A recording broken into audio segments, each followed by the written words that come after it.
Good evening and welcome to UK Crime Book Club. This evening I'm delighted to be joined by writer Matthew Sweet, whose first novel is out today. And it's Wrong way called, round. Oh, no, it oh, isn't. No, it looks not, backwards to me. It looks like a oh, is it? mirror image to me. Oh, yeah, no, it's not the wrong way around. The New Forest Murders is out today.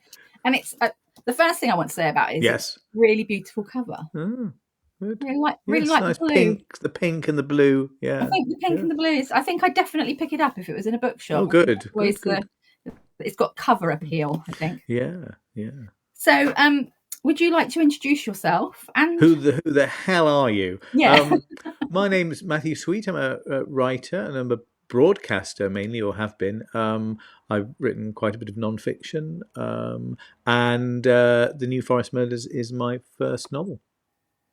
yeah, and a very good one it is too. Oh, I thank you. thoroughly enjoyed it. It's got a real nice, cozy feel, although there's quite a lot of murders in it. Yeah. It's Yes, cozy. They call it cozy crime. I don't know whether that is the they genre that do, you're don't under. they? I don't know. I never really understand what that means, apart from I think um, maybe there is a definition of it that I like because it sounds like a retreat from something, doesn't it? Yeah, But I think if there's a kind of crime drama or crime fiction that is about ordinary human motivations and yeah, not about psychopathy, not about sadism, not about killers who do incredibly elaborate things over yeah, decades and the police say he's playing with us.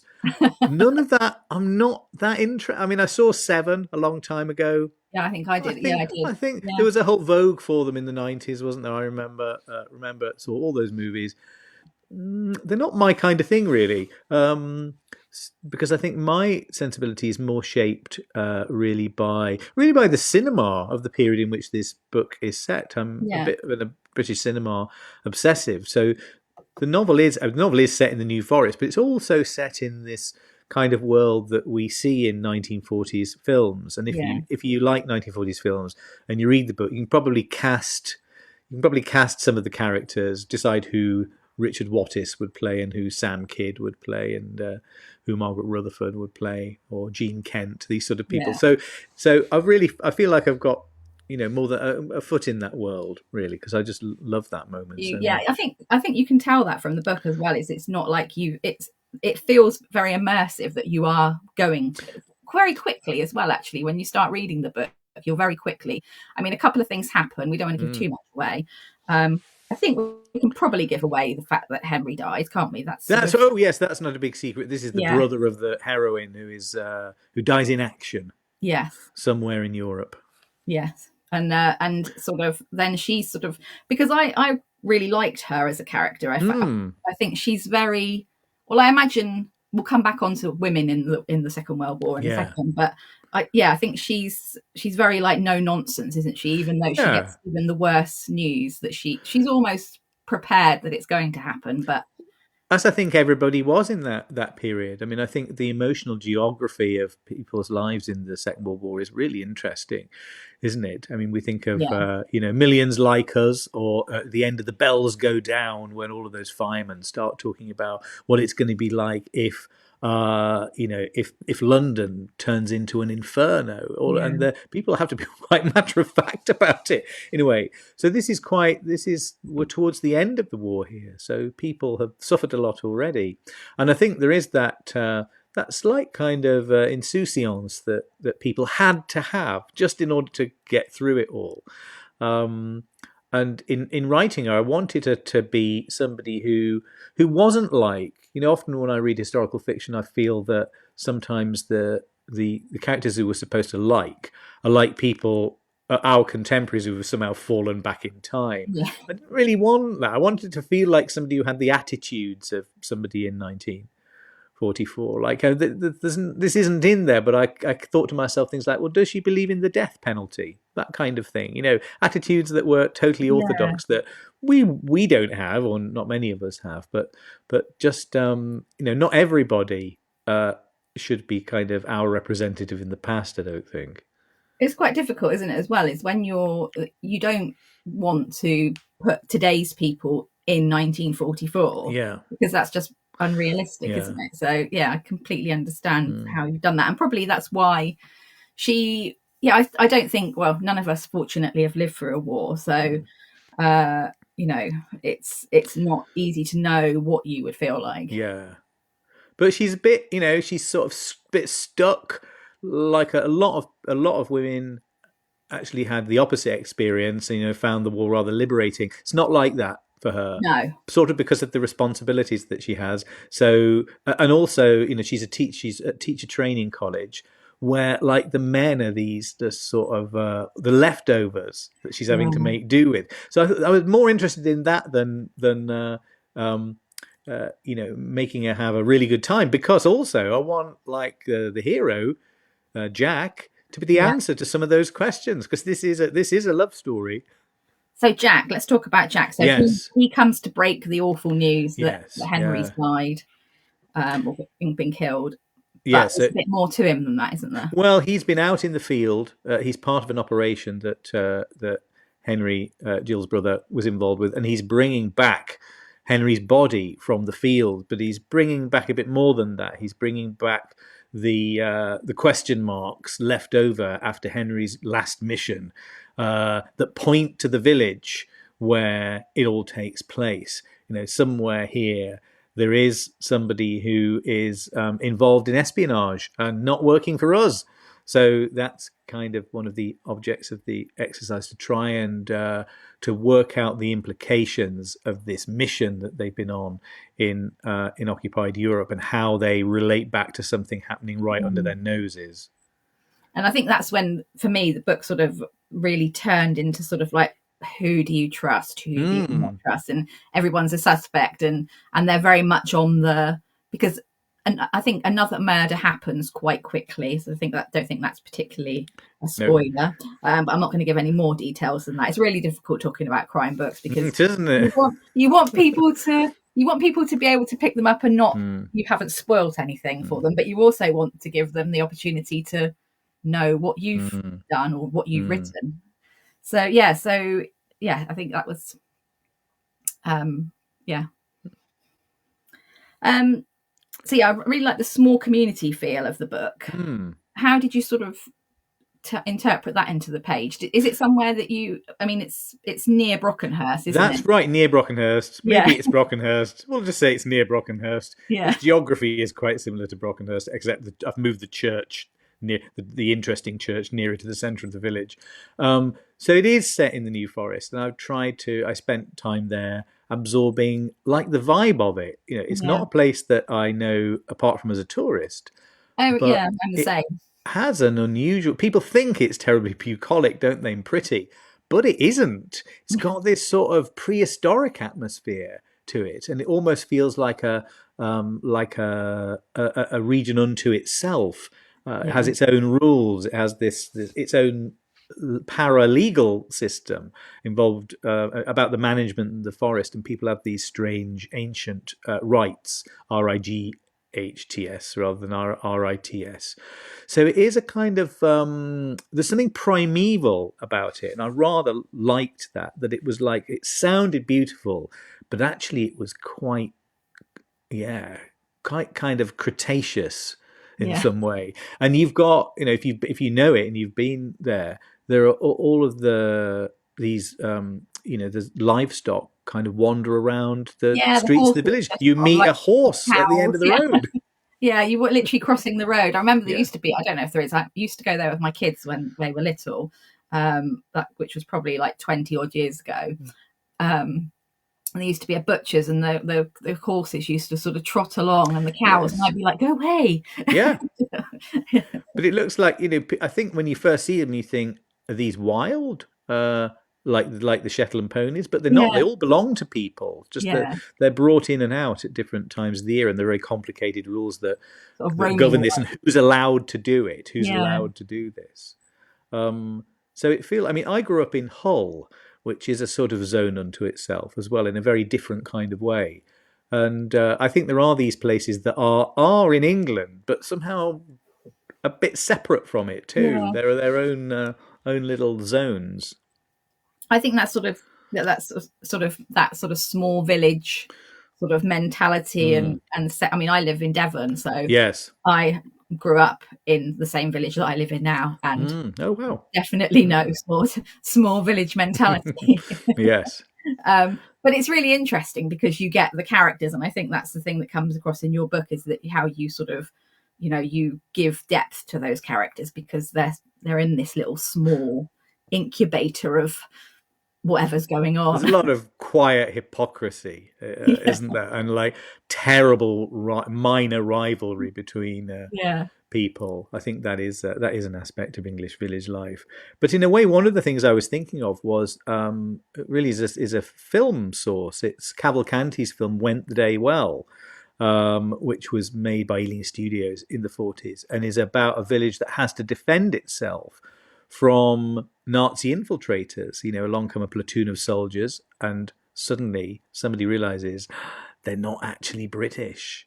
What do we do about it? I've given away the ending here, but this is a film with like Thora Hird Oh wow. gunning down Nazis on the lawn of a country house. So, and this idea has always fascinated me, and it came up a lot when I've written about this period before. I wrote a book called The West End Front about London's grand hotels during the Second World War, and I've always been fascinated by that idea of what people's loyalties really were. After the war and during the war, everybody could pretend that they had thought a certain thing. But, like in the 30s, there would have been a fascist in your village. They might have even put on their own little fates. Or, the local landowner might have been a Mosley man. So there's a bit of that in that too, that this is not, we shouldn't be at ease with it because it's not the society from the propaganda posters or the biscuit tins. There's like the undercurrents of Yeah. No, I mean that's the thing, isn't it? So the second murder, as well, it was the first murder, I should say, happens quite quickly, and that sort of sets the community really on edge of what's happened, how is it happened, how is this thing happened in their village, to one of their own, sort of thing. Yeah. So how did that sort of come when you sort of plot your books, or when you plotted this book? You mean? Yes. Book, yes. When you plotted this book, yes, yeah. I guess it's very different to when you're writing your non-fiction. Totally, except that in writing fiction, I always try and I think it's always a bad idea to make something up when you could use something real. So I mean, I found that in the screenwriting I've done, in like the audio drama that I've written. If there's something out there on the record that you can take it. Yeah. So to give one example, there are elements of the story that hinge on what people were listening to on the radio that day. Well, that's all right. You can easily look that up. I know what day this happened. I know what was on the radio that day. It's all on the BBC Genome site. So things like that. And I feel quite well grounded in this world because I've written about it so much. And it's funny what you just pick up and what filters through. Because I think, I've not sort of stuck in that period, I don't think, but I feel I would know my way around if you just dropped me down in 1944. Yeah. I could get around. I'd know what to do. You do. Yeah. You can sort yourself out. Yeah. Sort of thing, whereas I wouldn't have a clue. And I think is that why you sort of decided to sort of set it in that period? Was there something that sort of drew you to just think? Was it because you know it, or was it just something else that I think it just seems like a really good. I wanted the end of the war to be an important part of it because, like we know, I feel like we have a lot of drama set in the Blitz.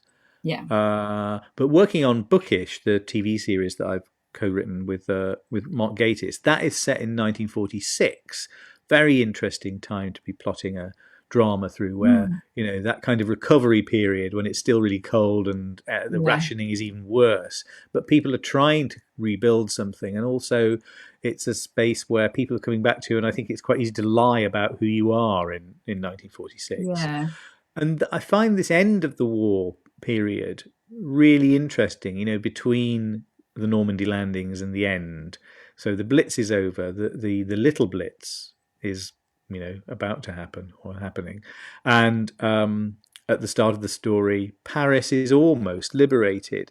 So we kind of know, I think, a lot about that early period where, the bombs are falling and, there's the bit where we're on our own. And then when the Americans come in, that's very well plotted out, I think, in our heads. But this bit where there's a lot of waiting and there's like the expectation is that the Allies are going to win. Yeah. So people are thinking more about what's going to happen afterwards. But we're still going to get over the line yet. We've still got to get over the line. And back in Germany, they're building rocket bombs that might mean that, occupying somewhere in order to subdue it isn't totally necessary. So it's a really interesting time, I think. And I think there are fewer stories set in this time than there are in, in London 1941 or 40.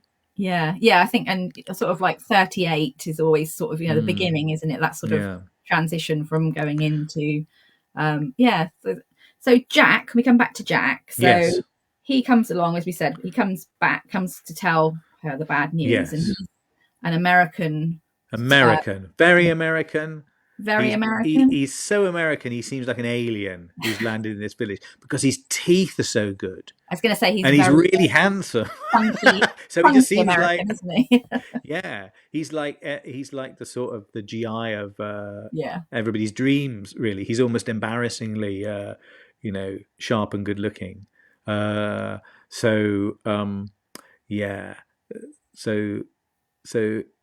So he brings a kind of, he's glamorous in a way that nobody else is in the story, So that really hits hard with Jill because like she's just like dating these terrible, disappointed men in who are left behind, tweed jackets who are unfit to fight. Who are a bit, try to kiss her just after they've eaten their tin of sardines, that kind of thing.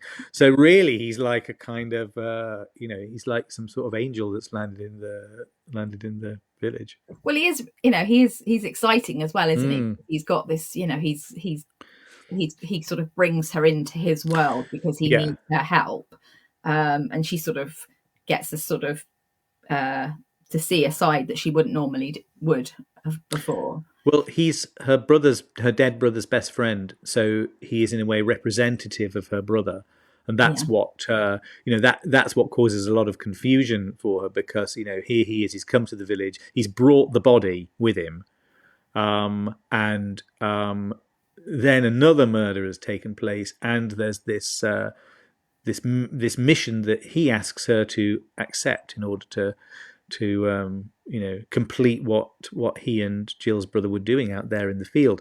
So it's quite a sort of itchy thing for her because she's very attracted to him, but she also seems quite like a version of her brother in some way. And she's feeling these things, and she's burying her brother, and there's this crisis going on. So it's like her head's spinning a bit, really. Yeah, she is, and as I said, I think the role of women in the war, I mean, they were sort of you touch on it, don't you, in the book about how they're sort of left behind, and there's some men left behind but not many, and they're having to do, is it Ivy, isn't it? Is it Ivy in the post office? Yes, that's right. Yes. And she's like, she's working, she's running, she's the postmistress. She'd be the postmistress anyway, I think, but you've got the figures like in the background, you've got the lumberjills cutting down the forest in order to make mine props and that kind of thing. But you've also got the fact that the Normandy landings have happened. So the forest has gone from being a highly militarized zone where you would meet a soldier around at every corner and the pubs would have been full of them, to one that's emptied out in a rather ghostly way. They've all gone because they're all in France. Marching towards Paris. So the other part of the story that I really liked and really enjoyed is the story within a story. I always like a story within a story. So there's a book, isn't there, and it features quite heavily in the book. It's quite important to the story. So how did that? Is that anything? Was there anything that sort of triggered that? Was that? Yes. Yeah. This is a kind of a. There's a character in the story who is also a protagonist, the model for a popular piece of children's fiction. Yeah. And this is something that really fascinates me, and I think of writers like Edith Nesbit, who wrote those stories about Phoenix and the Carpet, was that the one? Phoenix in the Carpet. That's Yeah. right. But her and her generation, they wrote these stories with boys in them because Mm. their boys had all been killed in the war. So the figure of the boy takes on this rather sort of spectral and Oh, magical quality yeah. almost, and that's who that figure is. So it allowed me to. There are two.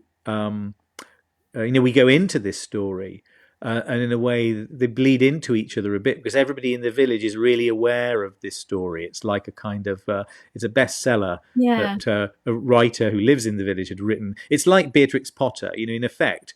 The death of the boy in the story, we can say that, can't we? Is that really I giving think too much so. away? No, Okay, so that's the a boy who is the model for the short book. protagonist in the story is the victim. Yeah. So it's a bit like Peter Rabbit or Christopher Robin being murdered, and you know, and Yeah. That, I the mean, it definitely, ramifications of that. yeah. No, it's yeah, it's interesting having a children's book as well, isn't it? Because he's not a child now, is he? So No. well, we'll He's say that because we're not yeah, going to say it's not like a little not a boy. little boy. No, he's a little boy in the story, but by the Yeah, time he meets his end, he's a young man. he's young, he's grown up. Yeah, Yeah. and He was that's very uneasy about the fact that his childhood image has been sort of stolen by this author, and everybody in the country knows this book. It's like what being Christopher Robin was like. I think yeah, that sort of way. yeah. He doesn't. Yeah, he does. Yeah, it's interesting. Yeah, I think the story. I like a story within a story, especially when it's Mm, got some sort of meaning that you don't know what that meaning is. mm, You start to unravel the book. yes. Did you always know how it was going to end, the book? Oh yeah. Yes, I did. Yes. Yeah. Uh, yeah. I mean, I think there's probably the kind of third third act area is quite malleable, but I mean, no, the question of who was responsible Who did it? and how they would how it would be solved Yeah. was always I nearly gave away the ending then. No. It's always very clear in my head because Yeah. you've got to work your way towards that. There are things writing. I think the moving parts of a screenplay are much more. You can change those around. I think a bit Yeah. more than you can with a novel because a novel is harder to dismantle, Yeah. whereas a screenplay is made of scenes, and you can see the bolts in it, and you can know what it would be like to take a character out and put one back in. And if you've been working on the story for a long time, you'll know if the consequences of every change. So take this character out, give that motivation to somebody else, and Yeah. you kind of know how the rest of the machine will change. I certainly found that writing Yeah. Bookish, but here I think it's a bit different because there's somehow the thickness of fiction means that you can't reassemble it No. or tinker with it in quite the same way you can with a screenplay. Was that sort of, because obviously quite a lot of people will write the other way around, won't they? So they'll have a book, then it'll get optioned for TV, and then Yeah, they'll sort of have to have that yeah, period of somebody else either taking their yeah. idea and making it their own. Or was that sort of, was it the challenges you faced writing a novel? Was it sort of, did you find it a lot different to sort of, you just sort of said about Well, the, I'm working on my own. When I'm writing yeah, screenplays, I've generally got a co-writer. So even I though don't we need to don't, bounce off of. yes, we don't sit down and write together No. like Galton and Simpson, but like we pass drafts between each other, and Yeah. things can change hugely. We're just working on the scripts of the second series, and there's an absolutely massive change that has been made that we made to one of my episodes. And actually, this is what's so kind of delightful about it. Something that you've been struggling with for ages. You think, oh, just take all that out, and suddenly there's the answer, and you've got Yeah. all this space. They call it real estate. You've got kind of space to build other things into the story. and it can free you. But I think actually, if you're writing fiction, I think I think there's a density to Mm. it, particularly to the characters. Yeah. You can't rework a character. You have to replace a character and not rework them, really. I think, or that's my instinct anyway. That once you've got them in your head, then you're kind of with them. Is that because they're sort of they become because then I don't know if this is right, but is it are sort of screenwriting characters more superficial when they're than when you're writing a book and you have to sort of almost create it because you haven't got that vision? Well, I guess some people do, but Well, I think it's because there are in a TV murder mystery there are some characters who are more functional. yeah, Um, they're just sort of there and to do a job. yeah, Yeah, yes, and who you can get rid of yeah, or amplify, and that's a series of marks on a page, isn't it? Whereas I think there's something, I think by the time you've written a prose fiction character, you're so invested in them that there is that sense, not that they're dictating the action, but what they would and wouldn't do. some people say they do though. Some people do say that they dictate it to Right, yes. a certain Dickens used to extent. say that, didn't he? I'm not Yeah, as hallucinatory as that, but I do have feel I do know whether something, well, they would do it or so not. whether they would do something or not, Yeah, whether it would be an action or a remark that was in character or out of yeah. it. But yeah, I guess and did you sort of because I think one of my questions is will they return? Oh, I hope so. Jack and Jill, Yeah. I realised Oh, that yeah. Jack and Jill went up the hill, sort of. Yes, they did. Let's. Well, I really hope so. It would be really good for this to be more than a one-off, Yeah, because I think they can get married at the beginning of the next one, can't they? It's clearly they going to could do. happen, isn't it? Yeah. Well, there's definitely I mean, it's not spoiling because people like. I think that's the thing, isn't it? I think that's the other thing about it is that you've got the sort of romance and the murder as well, which is quite Yeah. nice to be together. There's not. The romance is really important to me. I mean, Yeah. the romance is like. I mean, I am one of the projects I'm working on at the moment is a biography of Barbara Cartland. So for the past 3 years, I've read an awful lot of her fiction. So, and in Pink, that's fact, what I think of with Barbara Cartland. yeah. Lots of pink. So in fact, there is something that Jill says where she's really kind of sending up the idea of romance. That is a more or less direct quote from Barbara Cartland. But you see, I don't know. Umberto Eco wrote an essay about Barbara Cartland.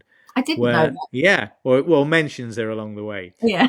And so the essay is partly about the difficulty of romance in the postmodern era, because how do you make declarations of love to people that don't sound like something that come from a Barbara Cartland novel? Yeah. So he says the solution is for you to say, well, as Barbara Cartland would say, I love you madly, devotedly, hopelessly. So you've got the kind of scare quotes around it, but you still mean it. Yeah. So I think that that's it plays a little bit of that role there, because sometimes it's hard for them to say what they feel, really. Do you think as well, writing historical fiction, you don't have to deal with that? You can sort of have those quirks of letters and things like that, because you haven't got oh god, yeah, phones and emails and all that stuff. Is the materiality of the world is well, the fact that you can't speak to anybody on the phone because that people don't do that anymore. No, weird, isn't it? No, that's one of the things that you've really got on your side there. Pieces of paper that can be, one person can look at and another pass on to another person. Yeah. Books and diaries. But I also wanted to put this, because the sort of the telephonic and the telegraphic technology is quite important in the story. So it's not like it's not sort of in retreat from No. from the communications technology. It's used quite a lot, really. Yeah. But it is. What's nice is that you can have some of the drama can be about decoding a text, and Yeah. you can actually have the text, so Yeah. that the reader can do it too. I mean, there's nothing here that the reader can't do for themselves. They have all the material they need to Solved. solve this mystery. Yeah. And how was that? They might have to produce a separate piece of paper, and they might have to kind of put some rings around some things in the text or count some things up, but you can do it. And was that difficult to do, writing it? Was that something you did in the first draft? Is that something you had to go back and do as well it was one thing I made damn sure that it worked because I got my editor and readers to test it. Yeah, to see if you, I don't want to say too much about what it is, no, but like exactly, I wanted to make sure that the element it's about reading something correctly. Yeah. That you could actually do and wasn't a cheat and wasn't, worst of all, wrong, because that would be horrifying, wouldn't it? Yeah, well, yeah, because you would get picked up on it because we. Oh my God! Still, the best of them did it. I mean, I did my PhD on Wilkie Collins, who was a writer I admired all my life, and he gets the dating of everything totally wrong in The Woman in White. Really? Yeah, about like where they're going and who's being taken where. It's just none, and he corrected it for the book version. But it's all people wrote in and said you haven't got this right, and although he wasn't very good at admitting his mistakes, but he certainly corrected it before it went into the 3-decker edition, I suppose. I think that's quite common, isn't it? Really, is that people quite often will look for your especially when it's historical. I think more so contemporary, or even then people will say. I mean, I know like there's I think it's somebody had said there'd been a Richard Osman book or something, and there wasn't a Waitrose in this particular town. They said, let's see, why not get it right if you can get it right? Yes, yeah. So, that seems a little bit extreme, but certainly about. I can think of a few things that I got wrong that I took out, like something like the date of a play or something like that. Yeah. And I thought, oh, hang on, it isn't quite out in this year, so I can't have it. That is the thing, isn't it? When you're writing historical, though, you almost have to remember all the time in the back of your head that that I've got to check. I've got to check that. And I know people say, "Oh, well, it's fiction," but actually, no, sorry, no, you can get it right. You can get it right. I mean, if you've got a reason if you've got a reason to invent it, cool. Yeah. But actually, there's if you use the British Newspaper Archive in your local library, you can find out to the day and to the week what was happening, what people were doing, a novelist friend of mine was wondering about the other day, was put on a WhatsApp group that I'm in, about whether or not somebody would describe a photographer as a snapper in 1946. And I thought, yes, I've seen this, but like in a couple of seconds, it's there from about 1901. So you can get this stuff. There's no reason to get it wrong, I don't think. No. Inevitably, mistakes get made, and maybe some people don't care, but I don't know. I think you might as well get it right. Yeah. Who you sort of said about Wilkie Collins? Who's inspired your writing, particularly because I mean, obviously you've written in a really broad spectrum, but who sort of inspired you to write the novel? Well, really, it is those older models, even though it's not it's set in the 1940s, but my model really is a weird combination of the sensation novel of the 1860s. Wilkie Collins, Mary Braddon, Ellen Wood, all of these writers who were very popular at that time, wrote a kind of fiction that was called sensation fiction, because it was supposed to affect the nerves of the reader and keep you reading in a state of suspense. I've never heard of that before. Oh yes, it was almost like a kind of slightly jokey social problem, rather in the same way that people talk rubbish about, attention spans being reduced by people looking at their phones. There were these worries that these novels were like kind of electrifying people too much. I was going to say they weren't like reading with their bodies. sort of women getting locked up for there was a thing, I think, wasn't there, about women reading novels. That was one of the reasons they got put in asylums, was for reading too much. I mean, I definitely would have been in one.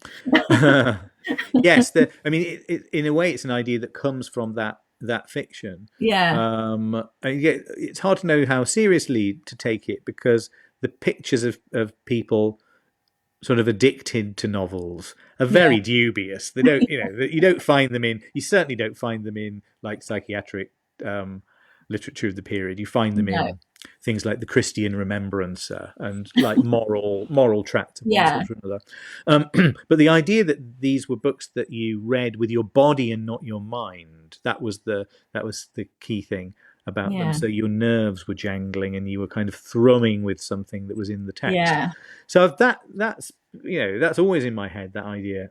But then combining that with the world from the cinema of the period, Launder and Gilliatt, Green for Danger, Inspector Hornley. It's that sort of world, really, which is in a way more, for me, more the screen than the page. yeah, Um, so, but I think that, I think Collins was so interested in, the materiality of the story. But a lot of his novels are collections of papers, and sometimes, you'll get something that's sort of all torn up and you can't yeah, read it. And there is, and I'm not going to describe it, because if if people don't know it, it's one of the great surprises of fiction. But if I don't say where it is, there's an extraordinary moment in one of his books where you discover that one of the villain is reading along with you. ooh, And that, yeah. So, yeah, Collins was very interested in, like documents in boxes, things buried in the garden. yeah. There's a great one called The Law and the Lady, which depends. It was about this woman who has to there's a piece of evidence that's like in the compost heap that she has to put back together again. Oh, I Uh, love a garden. Like yes, something buried in the garden. yes, yeah. So actually, there is a bit in New Forest Murders that is quite like that. I sort of Yeah. thought of that as I was writing it. So we've got some people. I'm just looking at the messages that are coming in, and Oh yes. Sarah's saying that she's adding your book to her TBR list. Oh, very good. Sarah reads a lot, so yeah. She's also asked, do you ever sort of act out scenes in public or private?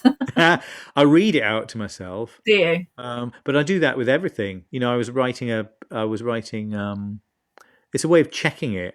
I read out a bit of I'm in the middle of writing the Barbara Cartland book right now, and I read what I'd written today aloud to myself. But also, I think you have to be. I think with fiction, particularly now, so much of it is instantly an audiobook. Yeah. You've got to make sure it can be read out and it will make sense as a kind of linear reading. There's one thing that in the novelization of the Bookish series, one thing I discovered I couldn't do. I thought I could make the novelization. I thought I could fill it with footnotes and margin notes and things like that. But you can't, because what can the reader do with that? What can you can't read it out. So I had to find other ways of making you more aware that it was a book. That all came from a book. So yes, I think almost fiction these days, popular fiction, you have to think of as like something oral almost, really, don't you? That you can say it aloud and it'll still make sense. And I think that makes a difference as well when you sort of listen to audiobooks, is if whether they have one narrator or various narrators. Yeah. That can make a very big difference, I think. I quite like, because it's almost like dramatized if you have a character, different actors for each. And I know that probably comes down to money as well. It's whether that happens. But Beth Ayres has done the audiobook for the New Forest Murders. She's absolutely wonderful. She's captured all the sort of period idiosyncrasies of the voices. And it's also like it has this beginning with this music that makes me feel like oh my gosh, this is a Powell and Pressburger film is starting. So I was listening to that this morning, just appeared this morning. And is that strange, listening to somebody else reading your book back to you? Yes, it is. Yeah, I mean, it's happened to me before, and then and it's happened. I've occasionally written script TV But documentary just to see scripts, that then. where I've sat at home because I've not been at the recording. I thought, oh, they're just saying all these names wrong, and people are going to blame me for it. But there are no problems like that. And Mark is reading the audiobook of Bookish, so Oh wow, yeah. so he's obviously on top of it because he's he's just performed most of this in front of the cameras. So when he gets to a bit that I've changed quite a lot, it throws him slightly, I think. But so for people who are watching who haven't heard of Bookish, yes, or had heard of Bookish, did you want to just say a bit about Bookish because it's coming soon, isn't it? Sure. Bookish is a new period drama, detective drama that is going to be on You and Alibi in July. Launches in July. It's created by Mark Gatiss, who's also the star, and I'm a co-writer on it. And it's about a bookseller who is in a played by Mark, who is in a lavender marriage with a lady in the wallpaper shop next door, played by Polly Walker. So they're kind of tolerant of each other's, private lives, but they're there. It's a marriage of convenience, but they love each other very much. And there's a nice dog, and there's a cast of characters around them whose stories you will hear. But essentially, it's about Gabriel Book helping the police in the form of Elliot Levy's Inspector Bliss in 1946, brought in for those crimes that require a little bit of extra brain power. Book is the detective who checks the footnotes and who does his research. So that's not the only way that he solves things, but he knows where to find the information. His bookshop is like a kind of analog Google, really, where he's got all, it's crammed with books. They're all in a totally, he knows where to find things. It's totally mystifying for everybody else, but he can use the books in the shop to help him work out what's happening. So yes, three 2-part stories, so 6 episodes this summer, and coming back next year. Yeah, that's really exciting. And I think you said so you wrote that first as the TV oh show. Yes And then you converted turned it into a book. Now that was very interesting because I thought, well, I don't want it to be just a sort of potato print of the script. So there is a character called Nora in Bookish who is almost like a kind of apprentice to Book. She's very interested in the details of crime solving and forensics and in crime fiction. So she's always in the armchair with a green penguin, and she knows the historic details of murders. So I have fantasized that what you're reading is her accounts of the cases that you've seen on TV. So she has novelized them. And so it gives it, it just gives it like a bit more energy. And also makes it slightly more untrustworthy in a way, I think, as well, in a way that I rather reliable or not. Whether she's a reliable witness, and also that these stories contain some of Book's secrets that he might not really want to be published. So we imagine her she's in the 60s. The TV show is set in 46. But the framing device of the novel, we're in the 60s, and she's like Christopher Isherwood by the pool, writing screenplays. But these books turn up, which are supposed to be like Penguin crime novellas that tell the story of these cases from their early times together. Wow, that sounds really fun, and it's actually really different, isn't it, to do it the other way around? I mean, there are cases of it, but generally it's the book and then the screenplay. Well, it used to be quite common, didn't it? I mean, before, I'm old enough to remember that when you couldn't, if you saw a film or a show that you liked, you couldn't just. Well, you had to wait for it to be repeated. You had to wait for it to come onto the TV. You could. This is before VHS. So what you did was you got the novelization. So they were very common. Lots and lots of films. Gosh, I remember reading the Star Wars one over and over again. Oh, really? Big movies generally were adapted into novels, and I think that it's much rarer now for obvious reasons. Mm. But because this all is all set in a bookshop, and Yeah. it's books are one of the subjects of it, it seems like not a crazy idea to turn the screenplays into a book so that they have this sort of Yeah. No, I really like solidity. the idea of that. Yeah. Do you have a favourite TV sleuth yourself? Well, I'm very fond of really which is the best Miss Marple is always a question that I Well, like the I know I should say Joan Hickson, and I know that my the husband Rutherford would say version that. is a sort of travesty, Oh, I love but that. but I love it because I Yes. think she's playing Margaret Rutherford, and Margaret Rutherford was one of the most interesting people who ever lived, with that her concealed murder in her family, and all sorts of all sorts of stuff going on. Very radical sort of person. She had a trans adopted daughter. All sorts of very really Oh, interesting really? person. Yeah. Yeah. So I love those Miss Marples. They're hilarious. yeah, me too. I look and Yeah. Ron Goodwin's music. Yeah. Yeah. Brilliant music. And her husband plays. Stringer Davis, He yes, who plays. isn't He in the plays. books, of course. Yeah, No, doesn't he play Stringer in the? yes, it's weird. It's not really. Then it's not really Miss Marple. It's really Margaret Yeah. Rutherford and Stringer Davis investigate. Yeah. I mean, they've got very. I suppose the 450 from Paddington is maybe the most I faithful, watched but that like, one the other day. yeah, I had a Sunday where it was really horrible, and I thought I'm yeah, going to put one on, and yeah, that's just and hilarious. that has Joan Hickson in it, doesn't it, Yeah, as the cook in the house? yeah, Yeah. yeah. So So I'll pick that, but then I have a huge fondness for Jeremy Brett's Sherlock Holmes, and just the way that he could get off a sofa yeah, very, very quickly. I love his body language, and he looks like a kind of illustration in an Edwardian newspaper himself, doesn't he? yeah. But that capricious, twitchy Sherlock Holmes. Good I choice. like, yeah. And what about I like Resnick as I don't know. well. Oh yeah, I don't know who Resnick is. he's the Nottinghamshire detective, and one of the reasons why I like him is because in one of the Resnick books, somebody is murdered reading one of my books, and what I like about it is that it reflects really badly on them. Oh, I'm going to have to Google that afterwards because I've not heard of him. Yeah. Yeah, yeah. No, I mean, they're good choices. Did you? What sort of crime did you read a lot of? Have you read a lot of crime? Have you got crime favorite authors that you've sort of read over the years?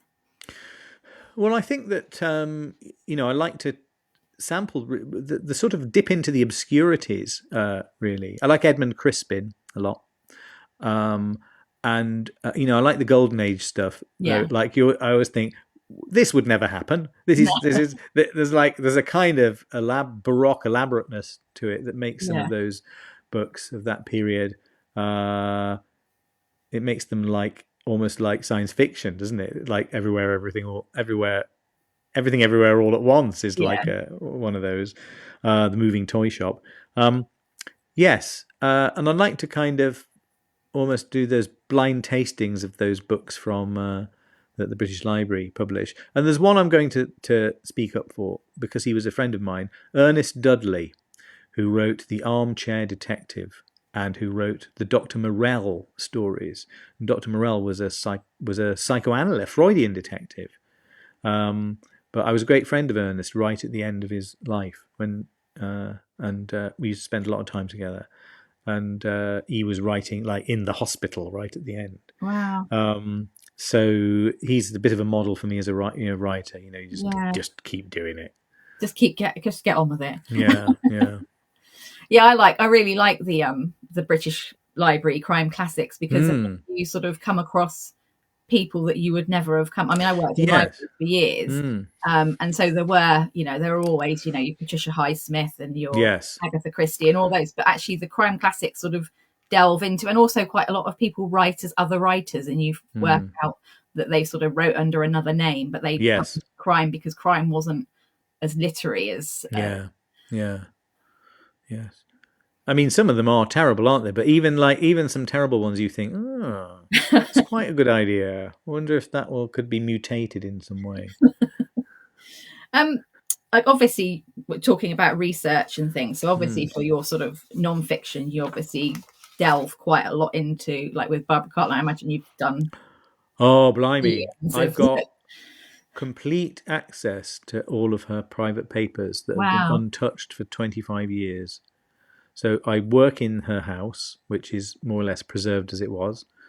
I sit in the secretary's chair and I look over to the chaise longue and try and materialize Barbara. But I'm totally surrounded by all of her stuff, even like her. So is it Nothing still got being kept as is then? Is it? Yeah. nothing got thrown. I mean, like open a drawer and there's like her Tipex, and it's an amazing place. And the Yeah. family want to open it up to. I mean, you can go and look round it, but it's very much by appointment and not very often. But I think they would really like to let more Sort of people make a see it because yeah. it's the best. It's the most complete environment of any British author. I think Yeah. really, it's just like she's walked out the room. Wow. I mean, yeah. So for people who've sort of, I mean, I think anybody who enjoys literature, literature, to be able to go in and sort of go to that space Yes. where, I mean, she wrote hundreds of books, didn't she? Yeah. Do you know how many? No, Want to I guess? don't. Go on, have a guess. How old was she when she died? Well, she basically lived for the whole of the 20th century.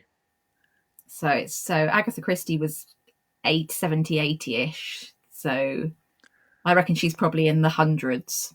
200? Higher. 400? Higher. 800? Oh, 723. Oh, close. Wow. So sometimes she wrote, she's writing like How many years? 14 I a was going to year say, sometimes, yeah. that's ridiculous. But that's because she dictated them, So she you just know. sort of sat, She's lay on her yeah. chaise She lounge. lay on the chaise longue and something possessed her. And she said it was God sometimes, but she wasn't really, she wasn't, she was sort of a Christian, Barbara, but she really believed in much more esoteric kind of things as well, spiritualism and horoscopes and like she was very keen on yogis in the way that a lot of people were in the 30s, and that sort of 30s Eastern mysticism that was very fashionable here, and I think that is what I think those are more. That's kind of how to characterize it. Really, this just sort Yeah. of flowed through her, and really, of course, a lot of times she was talking about herself. So she goes back time and again to the same kinds of scenes. Like a lot of them are scenes from her own life, like people who have horrible honeymoons, people who marry the wrong man, that kind of thing. Yeah. So she's just lying on that couch, and she's just saying it all. Yeah. 14 a year. That's insane. I mean, people, some people do 2 or 3 a year. Wow. Yeah, That's insane. yeah. Well, they weren't massive, but they weren't. They No. were. They were not. I remember my granny loved them. I remember Yes. she used to, yeah. Yeah. So did she read? Did she? She read lots of them. Did she? Did she? Well, I remember my mum getting her off of the Yeah. library ban. Yeah. They were in large print. So Large print. they Yeah. used to have but I mean, as I said, I worked in libraries for lots of Yeah. years, but they had sort of, I think they weren't on the shelf. There was a few on the shelf, but This is one of the things that really fascinates me about it. Barbara remains the third best-selling author in history, next to the Bible, and Agatha Christie. yeah, And yet she is nobody reads her, or hardly anybody reads her now. So it's the most extraordinary disappearance, really. She meant so much to a particular generation of readers.